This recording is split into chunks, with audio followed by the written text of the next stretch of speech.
மிதுன ராசி அன்பர்கள் அனைவருக்கும் வணக்கம். இன்றைய பதிவில் ரொம்பவே ஒரு பயனுள்ள தகவல் தாங்க பார்க்க போகிறோம். மிதுன ராசி அன்பர்கள் யாருடன் கவனமாக இருக்க வேண்டும்? இந்த பதிவு உங்களுக்கு ரொம்பவே யூஸ்ஃபுல்லாக இருக்க போது.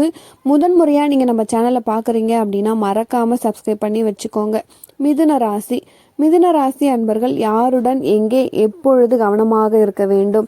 இந்த நவீன உலகத்தில் நம்மளை பற்றி தெரிஞ்சுக்கணும், அதே சமயத்தில் நம்ம கூட இருக்கவங்கள பற்றியும் நம்ம தெரிஞ்சுக்கணும், நம்ம வேலை செய்யக்கூடிய இடத்துல சக பணியாளர்கள் பற்றியும் நம்ம தெரிஞ்சுக்கணும்.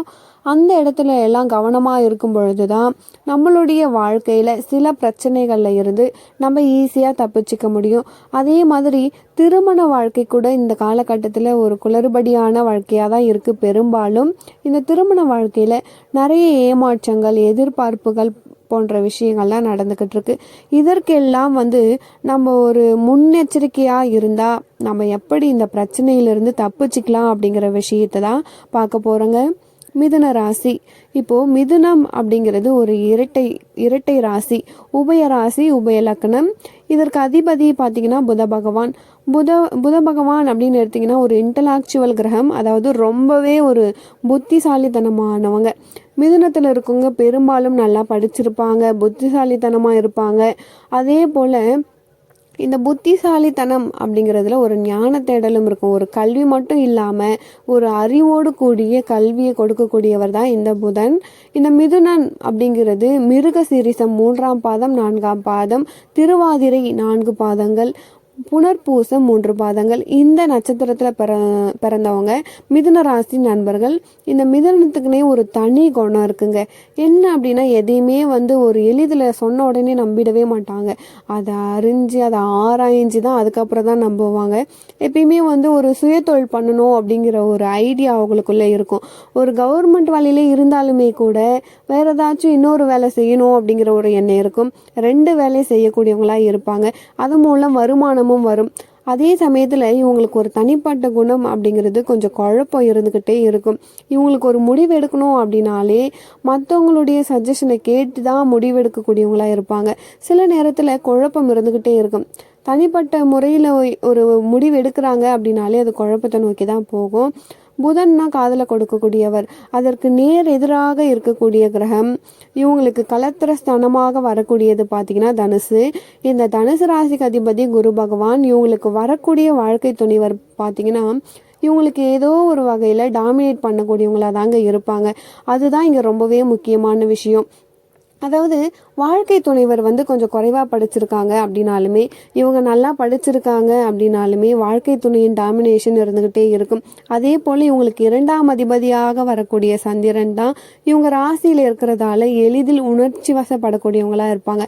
அதுவே பார்க்கறதுக்கு கொஞ்சம் அழகானவர்களாகவும் அழகான கண்கள் உடையவர்களாகவும் இருப்பாங்க. எளிதில் உணர்ச்சி வசப்படக்கூடியவங்களாகவும் கோபப்படக்கூடியவர்களாகவும் இவங்க கிட்ட எதுவுமே மனசில் வச்சுக்க மாட்டாங்க. எல்லாத்தையும் வெளிப்படையாக சொல்லக்கூடியவங்களாகவும் இருப்பாங்க. புத்திசாலித்தனமானவங்களாகவும் இருப்பாங்க. இப்படிப்பட்ட மிதுன ராசி அன்பர்கள் அவங்களுடைய வாழ்க்கையில் அவங்களுடைய பேட்டர்ன் எப்படி இருக்கும்? பேசிக்கலாகவே இவங்க குறிப்பாக இளைய சகோதரிகள் மேலே ஒரு பாசம், ஒரு ரெஸ்பான்ஸ் வச்சுருப்பாங்க. ஆனால் அந்த சைட்லேருந்து இவங்களுக்கு அந்த அளவுக்கு பாசமோ ரெஸ்பான்ஸோ இருக்காது. இவங்க காட்டுற அன்பு அவங்க கிட்ட இருக்காது. ஏன்னா இந்த புத பகவானுக்கு ஜஸ்ட் ஆப்போசிட் கிரகம் செவ்வாய். இவங்களுக்கு யோகி அப்படின்னா அது புதன் பகவான் தான். இவங்களுக்கு அவயோகி அப்படின்னா அது செவ்வாய். இவங்களுடைய ஜாதகத்தில் இருக்கிறத பொறுத்து இவங்களுக்குள்ள இருக்கக்கூடிய சகோதர உறவுகள் இருக்கும். பெரும்பாலும் சகோதர உறவுகளில் சில பிரச்சனைகளும் சிக்கல்களும் இருக்க வாய்ப்பு இருக்கு. இப்போ இவங்களுக்கு தசாபுக்தி அப்படின்னு நம்ம எடுத்துக்கிட்டோம், புதன் திசை ரொம்பவே சிறப்பாக இருக்கும்.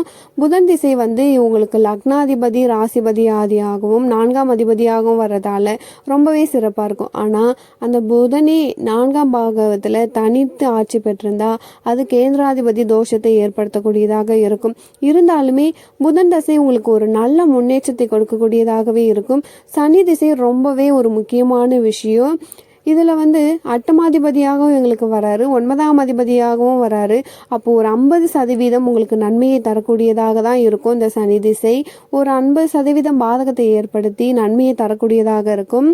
அதே போல் இவங்களுக்கு இந்த செவ்வாய் திசை ராகு திசையெல்லாம் குறிப்பாக பார்க்கும் பொழுது அந்தந்த நட்சத்திரத்தில் பிறந்தவங்க சின்ன விஷயத்திலே வந்துடும். இந்த திருவாதிரை நட்சத்திரத்தில் பிறந்தவங்களுக்கெல்லாம் ராகு திசை வந்து ஃபர்ஸ்ட் திசையாகவே வந்துடும்.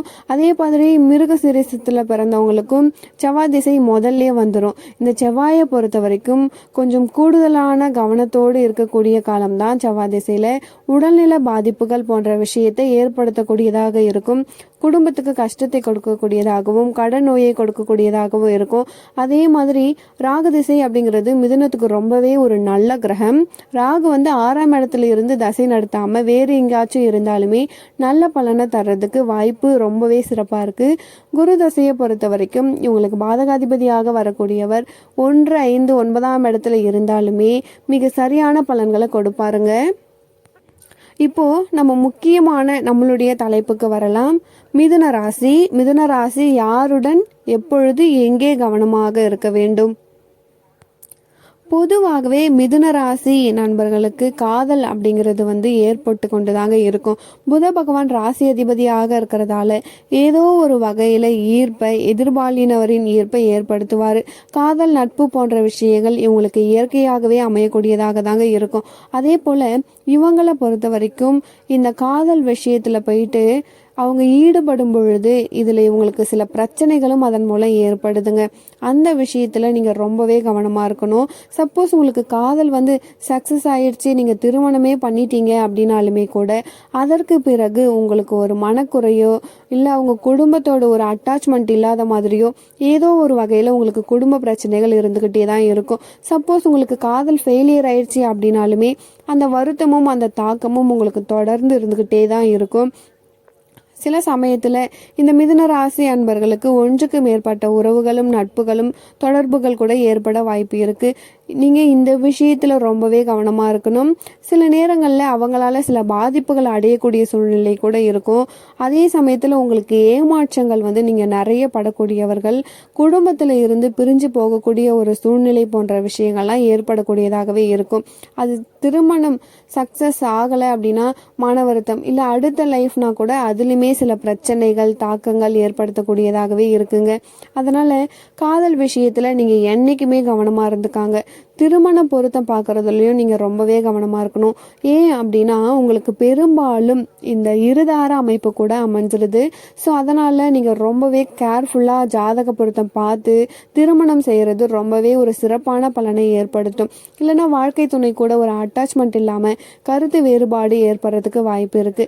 அதே போல திருமணத்துக்கு பிறகு கூட மனைவி கிட்ட எல்லா பொறுப்பும் இல்லை கணவன் கிட்ட எல்லா பொறுப்பையும் நீங்கள் ஒப்படைச்சிட்டிங்க அப்படின்னா உங்களுடைய வாழ்க்கை துணைவர் கொஞ்சம் எல்லாத்தையுமே அவர் தான் செய்யணும், அவர் தான் முன்னிலைப்படுத்தணும், அவர் தான் நீங்கள் எல்லாமே எனக்கு தெரியும், நான் தான் பார்த்துக்குவேன் அப்படின்ற மாதிரி எண்ணங்கள் அவங்களுக்கு இருக்கும். ஸோ அதனால் நீங்கள் அவங்களுக்கே விட்டுட்டீங்க அப்படின்னா உங்களுக்கு குடும்பத்தில் ஒரு பெரிய பிரச்சனைகள் வர்றதுக்கு வாய்ப்பு இல்லை. இந்த இடத்துல கவனமாக இருந்துக்கோங்க. அடுத்து முக்கியமாக சொல்லக்கூடிய விஷயம், நீங்கள் வேலை செய்கிற இடம். இந்த வேலை செய்கிற இடத்துல நீங்கள் ஒரு கடின உழைப்பாளி, புத்திசாலி, உங்களுடைய யோசனையை பயன்படுத்தி ஏதாவது ஒரு செஞ்சுட்டே இருப்பீங்க. ஆனாலுமே அந்த இடத்துல ஒரு உரிய அங்கீகாரம், ஒரு பாராட்டு கிடைக்கவே கிடையாது. ஏன் அப்படின்னா மற்றவங்க கூடிய அட்ஜஸ்ட் பண்ணி போகக்கூடிய சூழ்நிலை இல்லாமல் சில நேரத்தில் நீங்கள் உங்களுடைய உணர்ச்சி வசப்படக்கூடிய சம்பவத்தால் உங்களுக்கு அந்த வாய்ப்பு பறிபோகக்கூடியதாக இருக்கும். வேலை செய்கிற இடத்துல மற்ற சக பணியாளர்கள் கிட்ட எந்த உணர்ச்சி வசப்பட்டும் நம்ம எதுவுமே பேசாமல் இருக்கிறது ரொம்பவே நல்லது. ஏன்னா நீங்கள் எது பேசினாலுமே அது 2 மடங்காக அது மேலதிகாரிகிட்ட போய் உங்களுக்கு பிரச்சனையை கொடுக்கும். நீங்கள் ஒரு அரசு பணியிலே இருக்கீங்க அப்படின்னாலுமே கூட அந்த இடத்துல கொஞ்சம் அட்ஜஸ்ட் பண்ணி மேலதிகாரிகள் கிட்ட அட்ஜஸ்ட் பண்ணி போகும் பொழுது உங்களுக்கு உங்களுக்கு ப்ரமோஷன் கிடைக்கிறதுக்கு வாய்ப்பு இருக்குது. இல்லை நீங்கள் உழைக்கிறீங்க, அந்த உழைப்பே நீங்கள் எவ்வளோதான் கஷ்டப்பட்டு உழைச்சாலும் அதற்கான பலன் தள்ளி போய்கிட்டே இருக்கும். சீக்கிரமாக உங்களுக்கு ஒரு சேலரியோ ப்ரமோஷனோ கிடைக்காத மாதிரி வேலை செய்கிற இடத்துல இருக்கும். ஸோ அதனால் உங்களுடைய ஆட்டிடியூடை கொஞ்சம் மாற்றிக்கிட்டு கொஞ்சம் அட்ஜஸ்ட் பண்ணி போனீங்க அப்படின்னா, பர்சனல் விஷயத்தை ஓப்பனாக வெளிப்படையாக பேசாமல் இருந்தீங்க அப்படின்னா அந்த இடத்துல உங்களுக்கு ஒரு சக்ஸஸாக கிடைக்கும். நீங்கள் ஒரு சொந்த தொழில் செய்கிறீங்க அப்படின்னா உங்களுக்கு வர அந்த கஸ்டமர்கிட்ட கொஞ்சம் அட்ஜஸ்ட் பண்ணி இதுதான் இப்படி தான் இந்த வழியில தான் நாங்கள் விற்போம், இதை தான் நாங்கள் வாங்குகிறோன்னு சொல்லிட்டு அவங்கக்கிட்ட கட் அண்ட் ரைட்டாக சேல்ஸ் பண்ணாமல் கொஞ்சம் ஃப்ளெக்சிபிளாக இருந்தீங்க அப்படின்னா அந்த இடத்துல உங்களுக்கு ஒரு சக்ஸஸ்ஃபுல்லான வெற்றியை ஏற்படுத்துங்க. மிதுன ராசி, இந்த மிதுன ராசியில் பிறந்தவங்களுக்கு ஒரு வேலையில் இருக்கீங்க அப்படின்னா அது ஏதோ ஒரு வகையில் மாற்றங்களை அடைஞ்சிக்கிட்டே இருக்கும். இடமாற்றம் அதிகமாகவே இருக்கும். அரசு பணியிலே இருந்தால் கூட அடிக்கடி இடமாற்றத்தை சந்திக்கக்கூடியவங்களாக இருப்பாங்க. அப்படி இல்லை தனியார் பணியில் இருக்கீங்க அப்படின்னா அப்பப்போ வேலை மாற்றமோ இடமாற்றமோ சந்திக்கக்கூடிய சூழ்நிலை இருக்கும். இதனால் நம்மளுடைய வளர்ச்சி குறையும். குறிப்பாக ஒரு ப்ரைவேட் கம்பெனியில் நம்ம வேலை செய்யும் பொழுது அடிக்கடி மாறும் பொழுது நம்மளுடைய கெரியர் க்ரோத் குறையிறதுக்கு வாய்ப்பு இருக்குது. ஸோ அந்த இடத்துல நீங்கள் அட்ஜஸ்ட் பண்ணிக்கோங்க, கவனம் செலுத்திக்கோங்க. இதெல்லாம் வேலை செய்கிற இடத்துல ரொம்பவே கவனமாக இருக்கும் பொழுது இந்த பிரச்சனை எல்லாம் வராமல் இருக்கும். அடுத்த விஷயம், திருமணத்துக்கு பிறகு ஏதோ ஒரு வகையில் குறிப்பாக நீங்கள் வேலை செய்கிற இடத்துல எதிர்பாலினர் இடத்துல நட்பு காதல் போன்ற விஷயங்கள் ஏற்படும். அது பெரும்பாலும் உங்களுக்கு குடும்பத்தில் பிரச்சனையை உருவாக்கக்கூடியதாகவே இருக்கும். நீங்கள் வேலை செய்கிற இடத்துல நீங்கள் எதிர்பாலினத்திற்கிட்ட ரொம்பவே எச்சரிக்கையாக இருக்கிறது நல்லது. அதனால் அது சக்ஸஸே ஆனாலுமே கூட உங்களுக்கு என்ன ஆகும் அப்படின்னா குடும்ப வாழ்க்கையில் அது எதிரொலிக்கும். குடும்ப வாழ்க்கையில் சில பிரச்சனைகளை ஏற்படுத்தக்கூடியதாக இருக்கும். இந்த பாலினத்தவரி நட்பு காதல் போன்ற விஷயங்கள் உங்களுக்கு குடும்பத்தில் பிரச்சனையை ஏற்படுத்தும். அந்த இடத்துல ரொம்பவே கவனமாக இருக்கணும். புதன் உங்களுக்கு காதலையும் நட்பையும் கொடுக்குறாரு. இங்கே குரு பகவான் பாதகாதிபதி ஏதோ ஒரு வகையில் உங்களுக்கு பாதகத்தை ஏற்படுத்திக்கிட்டே இருப்பார், பிரச்சனையை உண்டு பண்ணிக்கிட்டே இருப்பார். ஸோ எச்சரிக்கையாக இருக்கிறது ரொம்பவே நல்லது. இந்த அஷ்டமத்து சனி காலத்தில் மிதுன ராசி அன்பர்கள் நிறைய இடமாற்றங்களை நீங்கள் அடைஞ்சிருப்பீங்க. இடமாற்றம், வேலை மாற்றம், இல்லை ஊர் மாற்றம் போன்ற விஷயங்கள்லாம் உங்களுக்கு நடந்துக்கிட்டு இருந்திருக்கும். இப்போ பார்த்தீங்க அப்படின்னா ஏதோ ஒரு வகையில் இழப்புகள் கூட உங்களுக்கு வேலை இழப்புகள் இருந்திருக்கும். குடும்பத்திலும் ஒரு நிம்மதி இல்லாத சூழ்நிலை, உங்கள் வார்த்தைக்கு மதிப்பே இல்லாத ஒரு நிலைமை இருந்துக்கிட்டு இருந்திருக்கும். இந்த மாதிரியான சூழ்நிலையில் நம்ம என்ன பண்ணணும் அப்படின்னு யோசிக்கும் பொழுது இனி வரும் காலங்களாவது சில விஷயங்களை மாற்றிக்கிறது ரொம்பவே நல்லதாக இருக்கும். அதாவது இடமாற்றம் ஏன் ஏற்படுது, எதனால் இந்த மாதிரி ஒவ்வொரு வேலையை விட்டு நம்ம மாறிக்கிட்டே இருக்கும், ஏன் ஒரு பெரிய முன்னேற்றம் அடையவே இல்லை, நம்ம எவ்வளோதான் கஷ்டப்பட்டு உழைச்சாலுமே ஒரு சேலரி அதிகமாக கிடைக்கக்கூடிய இடத்துக்கு நம்ம வேறு இடத்துக்கு மாறிடுறோம். ஒரு போஸ்டிங் ஒரு ப்ரொமோஷன் வர நேரத்தில் வேறு இடத்துக்கு போயிடுறோம். இதனால் நமக்கு பாதிப்புகள் ஆகுது அப்படிங்கிற விஷயத்தை நம்ம தெரிஞ்சுக்கிட்டாலே இந்த வேலை விஷயத்தில் நம்ம கவனமாக இருந்துப்போம். அடுத்து சொல்லணும் அப்படின்னா குடும்ப உறவுகள். இந்த உறவினர்கள் கிட்ட பார்த்தீங்கன்னா என்னதான் உங்களுக்கு சகோதர வழியில் நீங்கள் எச்சரிக்கையாக தாங்க இருங்க. சகோதரர் சகோதரி வகையில் நீங்கள் எச்சரிக்கையாக இருக்கும் பொழுது நீங்கள் ஏமாற்றப்படுவதை நீங்களே தவிர்த்துக்கலாம். பூர்வீக சொத்தில் சில பிரச்சனைகள் கூட சந்திக்கக்கூடிய சூழ்நிலை இருக்கும். இந்த சனி பகவான் உங்கள் ஜாதகத்தில் இருக்கிறத பற்றி இது அமையும். இருந்தாலுமே பொதுவாகவே குடும்ப உறவினர்கள் கிட்ட நீங்கள் எச்சரிக்கையாக இருந்துக்கணும். இதுதான் ரொம்பவே முக்கியமான விஷயம். நீங்கள் யாருடன் கவனமாக இருக்கணும் அப்படிங்கிறதுல உங்களுடைய வார்த்தைகளுடன் கூட நீங்கள் ரொம்பவே கவனமாக இருக்கணும். நீங்கள் எதையுமே வெளிப்படையாக மற்றவங்க கிட்ட சொல்கிறதால உங்களுக்கு சில பிரச்சனைகள் இதனாலே வந்துடும். நீங்கள் உடம்பு நல்லா இருக்கு அப்படின்னு சொன்னாலுமே கூட அடுத்த நாள் உடல்நிலை சரியில்லாமல் போகும். என்கிட்ட பணம் இருக்குது, ஒன்றும் பிரச்சனை இல்லை, நல்லா போயிட்டுருக்கு சொன்னீங்கன்னா அடுத்த சில நாட்களில் உங்களுக்கு சில சிக்கல்கள் அதில் ஏற்படும். இது போன்ற விஷயங்களில் நீங்கள் ரொம்பவே கவனமாக இருக்கணும். உங்கள் வார்த்தைகளில் கவனமாக இருக்கணும். இரட்டை சிம்பிள் இருக்கிறதால உங்களுக்கு 2 மனங்கள் ஏற்பட்டு 2 விஷயத்தில் உங்கள் மைண்டை செலுத்திக்கிட்டே இருப்பீங்க. அப்படி செலுத்தும் பொழுது என்ன ஆகும் அப்படின்னா நம்ம கடைசியாக செலக்ட் பண்ணக்கூடிய விஷயம் தவறான விஷயத்தில் போய் நம்ம மாட்டிக்கக்கூடியதாக இருக்கும். ஸோ நீங்கள் பெரும்பாலும் இந்த மாதிரியான விஷயத்துக்கு ஒரு நல்ல அனுபவம் வாய்ந்த நபரை அட்வைஸ் கேட்கறது ரொம்பவே நல்ல விஷயத்தை ஏற்படுத்தும்.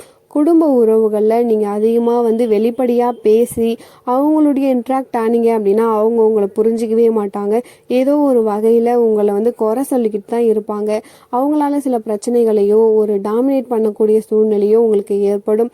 அது உங்களுக்கு பிடிக்காம நீங்கள் விலகி இருக்கக்கூடிய சூழ்நிலை ஏற்படும். ஸோ இது எல்லா விஷயத்துலையும் நீங்கள் ரொம்பவே கவனமாக இருந்தீங்க அப்படின்னா உங்கள் வாழ்க்கையில் இப்போ இருக்கக்கூடிய பிரச்சனையில் இந்த காலகட்டத்தில் உங்களுக்கு இந்த கடினமான காலகட்டத்தில் நீங்கள் நிறைய பிரச்சனைகளை ஃபேஸ் பண்ணாமல் உங்கள் வாழ்க்கையை எளிதாக கடக்கக்கூடியதாக இருக்கும். ஆக இந்த பதிவு உங்களுக்கு ரொம்பவே பிடிச்சிருக்கும்னு நினைக்கிறேன். இந்த பதிவு பிடிச்சிருந்தால் மறக்காமல் நம்ம சேனலை சப்ஸ்கிரைப் பண்ணி வச்சுக்கோங்க. மீண்டும் ஒரு நல்ல பதிவில் உங்களை சந்திக்கிறேன். நன்றி.